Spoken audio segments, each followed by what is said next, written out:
Hello, everybody. Today we will have an overview about infrastructure as code and configuration management. It will be a basic session on them. I would like to first start this session by introducing myself. And first of all, let me check if the connection is right, if the connection is proper. Yes. Okay. So my name is Zainab, and I'm a cloud engineer at Huawei Cloud.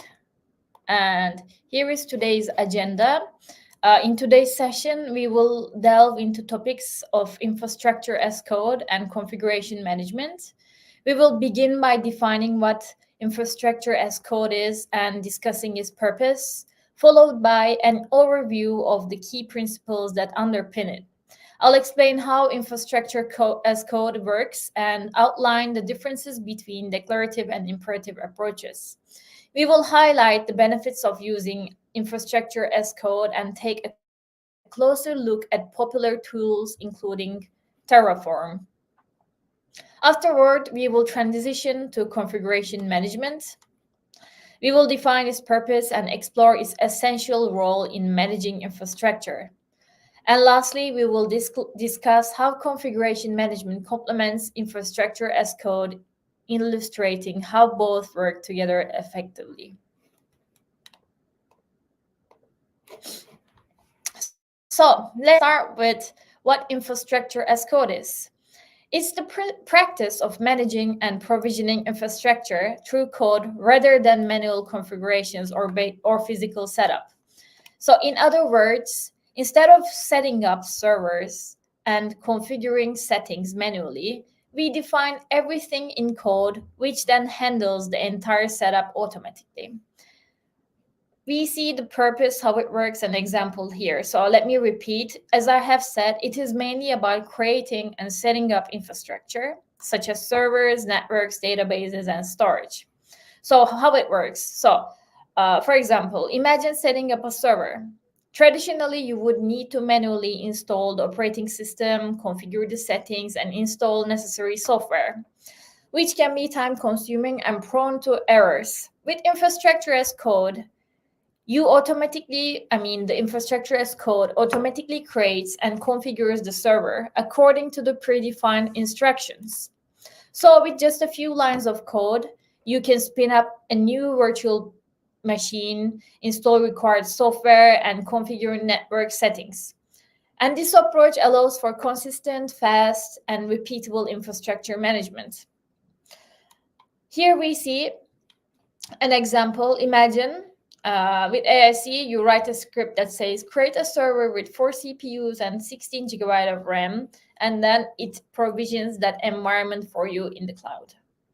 So let's now move on to the key principles of infrastructure as code. First of all, it is very important. It guides us to a successful implementation. And we first have the consistency. What does consistency mean in infrastructure as code? It means that the infrastructure behaves the same every time we deploy it. By automating infrastructure setups through code, we can ensure that each environment is identical, which minimizes errors and increases reliability. Imagine the power of knowing that every server is set up exactly the same way. This makes troubleshooting and management far easier. And next, we have reusability. It is one of the main advantages of using code infrastructure. We can reuse this code across multiple environments or instances. If we configure something once, we don't have to reinvent the wheel for future steps. We simply reuse the code, and this ensures that the results are consistent every time. Then we have scalability. It is another core principle. With infrastructure as code, scaling up or down becomes incredibly efficient. It becomes very easy. If you need a new instance, you can have one configured and ready to go in minutes, identical to the others. This scalability lets us respond to changing demands with speed and precision.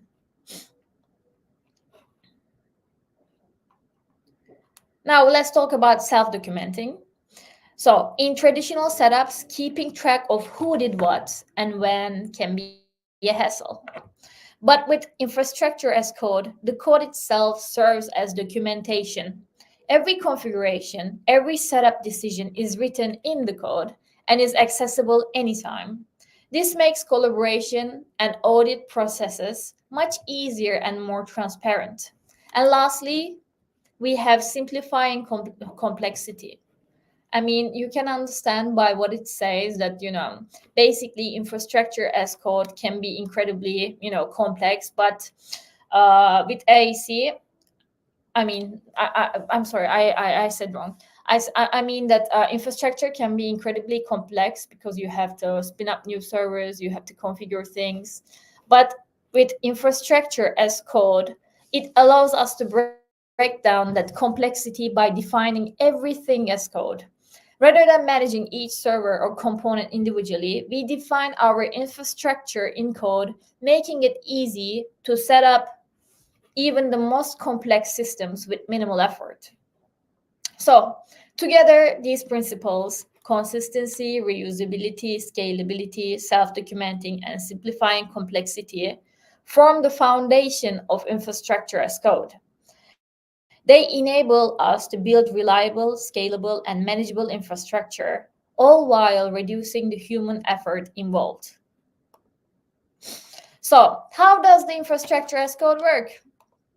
I have, given an example here and said that how it works, but let's go, dive a little bit deeper. So let's briefly talk about, like the story and everything. So infrastructure as code is a way to manage IT resources using the code. Just like software code describes what an application does. So you write a software, code and you create an application, right? And the application, does the things that you have said in the code. And with infrastructure as code, you basically describe the structure of an IT system and how it should work. When we talk about infrastructure architecture, we mean components like servers, networks, operating systems, and storage. And with infrastructure as code, these components are managed using configuration files. These files work like source code files in software development. By using infrastructure as code, you can set up and manage infrastructure in controlled and repeatable way. This means you don't have to manually configure each server or network. Instead, you can apply the same settings across multiple environments by running the same code. And like different applications use different languages, etc. We have multiple languages, and this applies to the infrastructure as code as well. Different infrastructure as code tools use different coding in languages. For example, you can write infrastructure as code in languages similar to Python or Java. You also work in our integrated development environment that helps check for errors as you write the code. And additionally, you can track changes in infrastructure as code using source control, like you would with other code.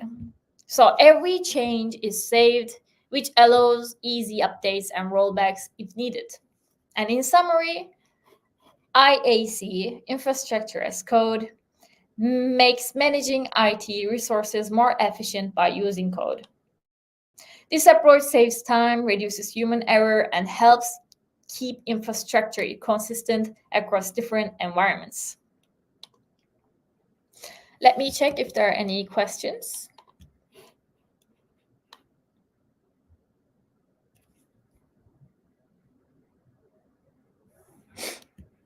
Let's go.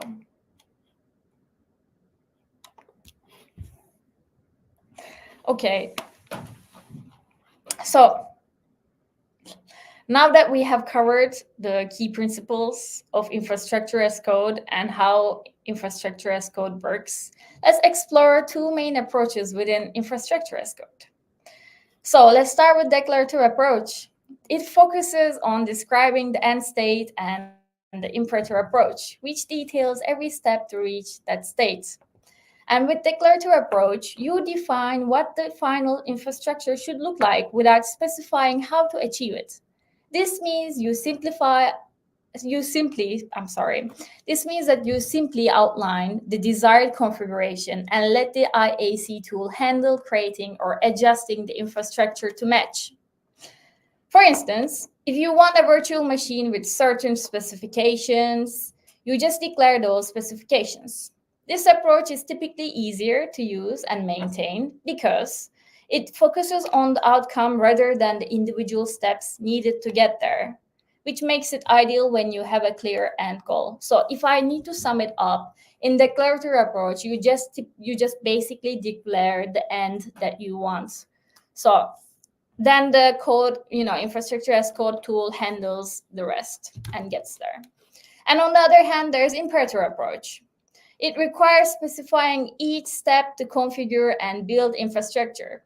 Here, you are not just describing the final setup, but giving the system explicit instructions on how to achieve it, step by step. This approach offers greater control, which can be essential for complex setups, where the order of actions is critical. So in imperative, approach, the order of instructions are very critical because you basically tell the tool how to get to the end state that you want. So you need to make it very detailed, and it's very important to manage every aspect of the deployment. You need to provide flexibility in scenarios where specific procedures are needed. So choosing between these approaches depends on the level of control you need and the complexity of the infrastructure.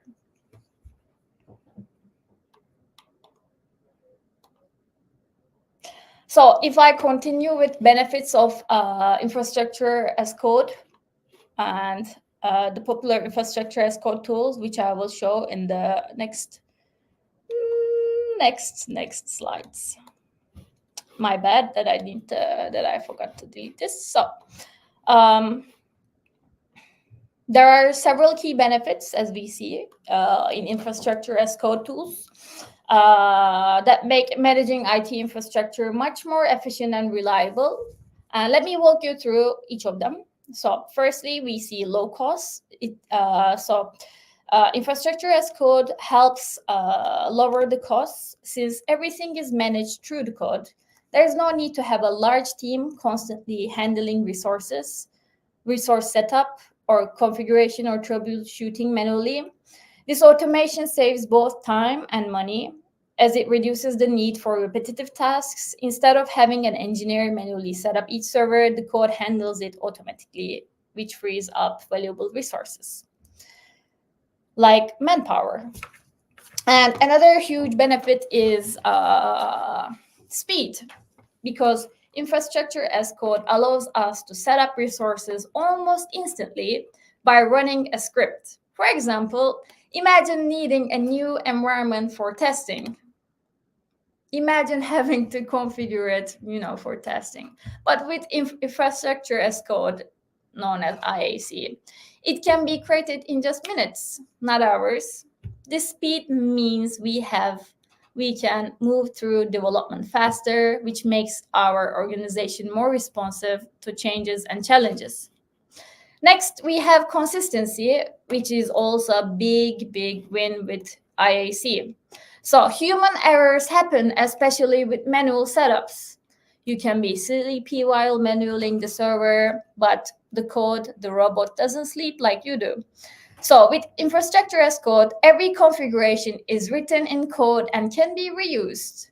This means each setup is consistent with no surprises or accidental changes. So it's like following a recipe that delivers the exact same result every time. After all, it's just code.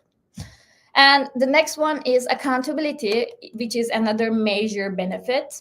So all infrastructure code as code files are stored with version control. So every change is recorded. This way, if something goes wrong or needs to be updated, we can easily trace back to see who made the change and when. For example, if a server setup changes unexpectedly, we can identify the exact source of that change. And lastly, we have infrastructure as code resilience.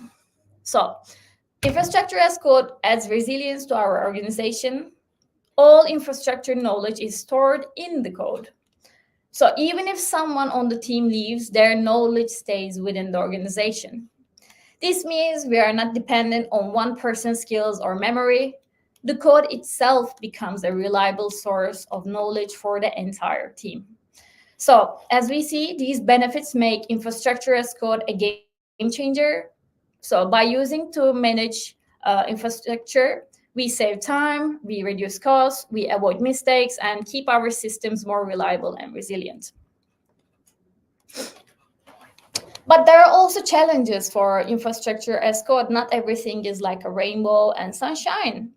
So, like any powerful solution, infrastructure as code brings some unique challenges. While it offers automation and efficiency, there are some areas we need to watch very carefully. Accidental distraction, for example. In theory, automatic systems should reduce manual intervention, but in reality, small issues can arise. Over time, these small issues add up, causing larger problems, like dominoes. This is sometimes called erosion in IT. So if, for instance, a small error in the code leads to a piece of the infrastructure being removed, it can create a ripple effect. If some of you may not know what a ripple effect is, imagine a single drop going to a water, and then the single drop creates bigger circles, like dominoes. So it can create a ripple effect which will impact other systems. And another common issue is configuration drift. So in automated setups, one server might receive a quick fix that isn't applied to the others. Over time, these small differences create variations across the environments, which can lead to unexpected issues. So keeping track of these changes is essential to maintain consistency. There is also the challenge of lack of expertise, because there are lots of we have traditional IT, and then traditional IT people, and infrastructure as code is mainly new, and the tools are new. So there's a lack of expertise. IaC, it requires a blend of skills, not just in coding, but also in understanding the infrastructure. And so setting up and testing IaC files demands detailed knowledge of the entire IT environments, and finding professionals with this combined skill set can be very difficult. And as I have told you, the technology itself is fairly new. And there is lack of proper design and planning. So it is also very critical. Automation projects often face unexpected issues. So it's important to plan carefully and test continuously. This allows organizations to build confidence in their automation efforts gradually, reducing hesitation or resistance from team members who may be cautious about making everything fully automated. And then finally, we have error replication, which can be tricky. With manual processes, it is relatively easy to go back in manual processes and see where a mistake was made. But with automation, one error in the code can impact multiple areas, making it difficult to trace the original issue. Finding the cause may require analyzing logs and going through scripts, which can be very time consuming, and you need to find the right person to do it. So while these challenges are real, they can be managed with the right planning, right person, expertise, and attention to detail. And infrastructure as code is incredibly valuable, but requires a careful approach to get the most out of it while minimizing these risks. So, as I have told you that I will mention some tools, I will only mention Terraform because Terraform is integrated with Huawei Cloud. Let me tell you about what Terraform is. It is a powerful tool developed by HashiCorp. It is for managing cloud infrastructure, as you know, because infrastructure as code basically provisions infrastructure sources. And Terraform allows users to automate the setup, management, scaling of resources, and it does so by using declarative approach. And I have told you what declarative approach is. It means that rather than specifying every step, you simply describe the final setup that you want, the end state that you want. So Terraform then takes that description and creates or adjusts the infrastructure to match. So by using Terraform with Huawei Cloud, you can define and manage resources like ECS in Huawei Cloud, which is Elastic's cloud servers, virtual private clouds, VPCs, DBs, databases, and more, all in code. So this approach not only saves time, but also ensures that environments are set up consistently. Once you have written your code, you can reuse it to replicate environments across different regions or even across different cloud providers, not only Huawei Cloud, which brings significant flexibility. So the benefits of using Terraform with Huawei Cloud are very, very clear. For one, you achieve a high level of consistency. Since the code defines the infrastructure, there is less room for manual errors. And secondly, there's efficiency. A single script can deploy even complex environments, allowing teams to work faster and focus on innovation rather than the routine setup. And finally, and by the way, I think I'm going very fast, so let me know. And finally, we have flexibility. It is a huge, huge plus because Terraform supports multi-cloud environments. So Huawei Cloud can integrate seamlessly even in hybrid setups, giving organizations full control over their cloud landscape. And in short, Terraform allows Huawei Cloud users to achieve greater control, efficiency, reliability in their infrastructure management. With this integration, you're not only gaining the power of automation, but also tapping into a robust ecosystem that simplifies and streamlines cloud operations. And let me check the chats. Okay.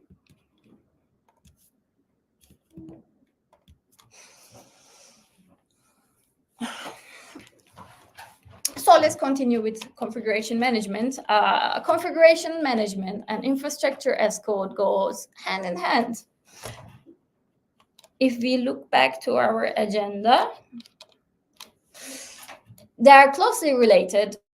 Why are they, like following each other? Because they are closely related. I will talk about definition and purpose of configuration management and, how infrastructure as code and configuration management complements each other, and two tools that are very popular in configuration management.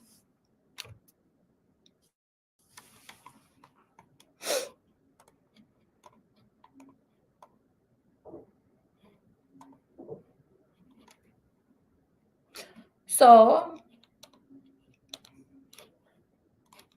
sorry. So, what is configuration management? What does it, bring to your mind? Says that, there's a configuration and you manage it. Basically, configuration management is the process of maintaining the systems, such as computer hardware and software, in a desired state. It ensures that these systems continue to operate as expected over time by keeping track of settings, updates, and configurations. So, configuration management helps keep systems consistent and reliable. It makes sure that important settings like software versions and security configurations are always correct, even as systems are updated or changed. So this process helps the system run smoothly and securely, following its original design requirements throughout its life. So, sorry. We see the purpose here. So the configuration management is all about managing and maintaining the settings on already existing infrastructure, keeping them in a stable and consistent state. So how does it work? You define how the software settings on each server should look. For example, you say install Python, and set time zone to UTC. So configuration management tools like Ansible apply these settings and keep them updated. So here's an example. You suppose that your server needs specific software installed like Apache or Nginx, and configuration management tools make sure every server has the same software and configurations, even if updates happens later. You know, infrastructure as code and configuration management really help, because imagine, you have like multiple servers. Imagine you have 1,000 server, and then you need to configure like each one by hand. Just imagine how much time it would consume, and you can make a tiny mistake in one of the servers and it would be unbalanced. So configuration management and infrastructure as code, really save our time.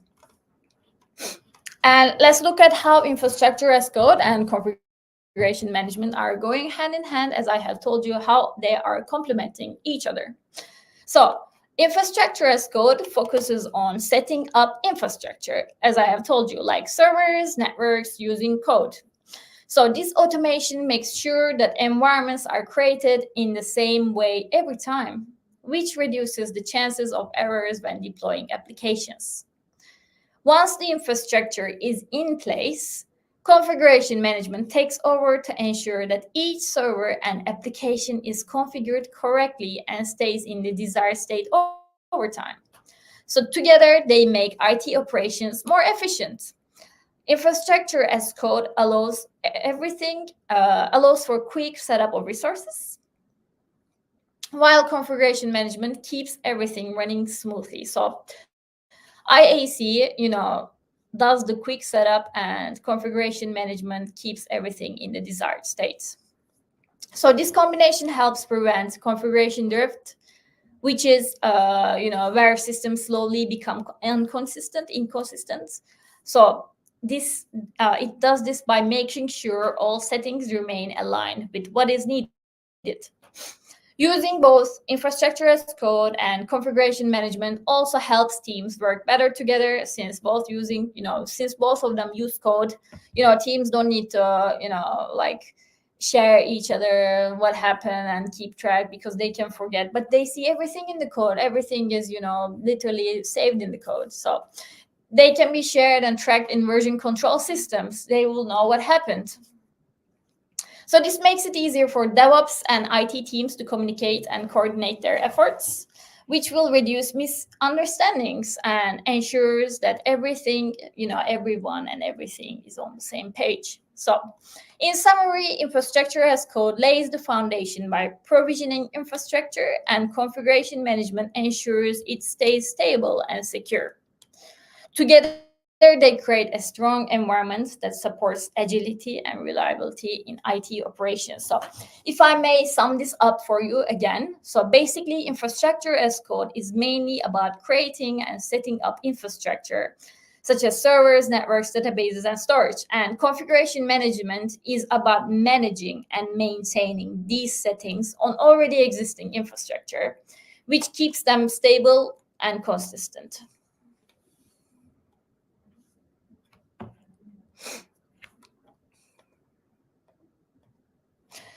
So here are the popular tools for configuration management. We had, for infrastructure as code, we had Terraform, and for configuration management, we have Ansible and Puppet. So let's talk about them first. As we see here, we have Ansible, which is a very, very powerful tool that allows users to define the desired end state for their systems, which uses a declarative approach. So this means, I have told you before, this means that, you just, instead of detailing every step needed to reach the state, you just simply describe what you want the system to look like, what you want the end state to look like. So Ansible reaches there. Ansible is open source, which makes it accessible to a wide range of users. It primarily uses YAML configuration files, which makes the setup and management of infrastructure clear and straightforward, as YAML is easy to read. And one of the significant advantages of Ansible is that it doesn't require a control server. So there is no control server needed. This means that you can manage systems directly without the need for additional infrastructure. Although there is Ansible Tower available for those who prefer a more usual management interface, you don't need to have a control server.